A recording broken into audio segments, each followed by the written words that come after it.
Ani tohto roku nesklamalo počasie. Po včerajšom daždi mesto svieže, orosené, májové vítalo najväčší sviatok pracujúcich celého sveta, 1. máj. Slávnostná nálada, prípravy na sprievod ovládli malých i veľkých. Od včasných hodín dnes celá Bratislava, vyzdobená, chystala sa do prvomájového sprievodu.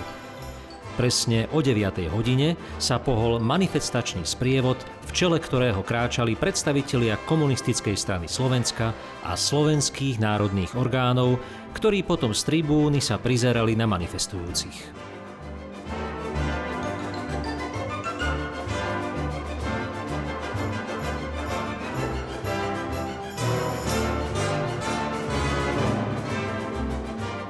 A potom zaplavila námestie Slovenského národného povstania mlať.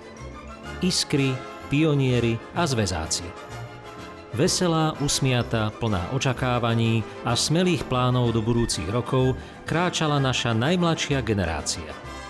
Nepoznala už hrôzy vojny a ani ich poznať nebude. Veď každý čestný človek na svete bojuje dnes za mier. Úsilie nášho československého ľudu za upevnenie mieru na svete dokumentuje aj dnešná prvomájová manifestácia.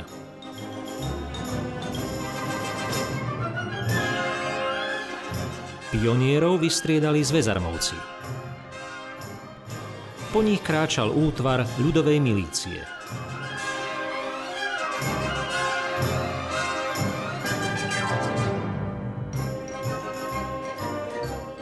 Prejav vďaky za šťastný a radostný život predstaviteľom našej strany a vlády, kytice červených kvetov.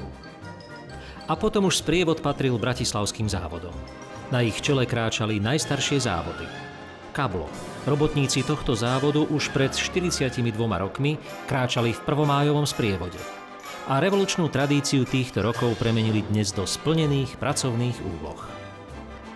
Jedným z najstarších bratislavských závodov sú aj bratislavské elektrotechnické závody. Pracujú už vyše 61 rokov. Motory, generátory a transformátory značky BES poznajú v mnohých štátoch aj v zahraničí. Povedľa pracujúcich zo závodov kráčajú aj družstevníci. Jednotné roľnícke družstvo Jarovce, v jeho radách kráča aj komplexne mechanizovaná brigáda súdruha Vareniča. A potom ďalšie a ďalšie ustanovizne a závody.